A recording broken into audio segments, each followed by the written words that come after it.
Hello everyone and welcome back to another tutorial by Moriah'a. This video is about how to make this lovely wet hairstyle worn by Supergirl.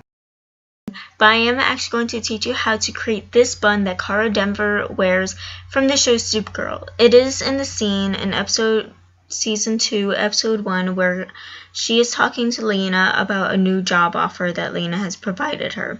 If you want to learn how to create this bun, then please keep on watching.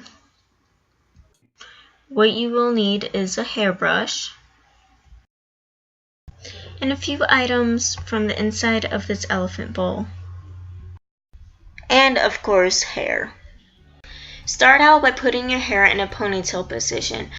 And then during the last loop, make a little bun, enough to put about 2 or 3 fingers, depending on how well you can grab the hair. For me, it ended up being 3 fingers.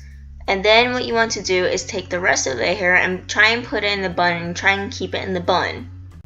Some of my hair came out, popped out of the bun, which was okay, because then you just take that hair and wrap it around the elastic band. And then pin the hair into place. Then what you want to do is pin down both sides of the bun so it will stay in the position and in the form.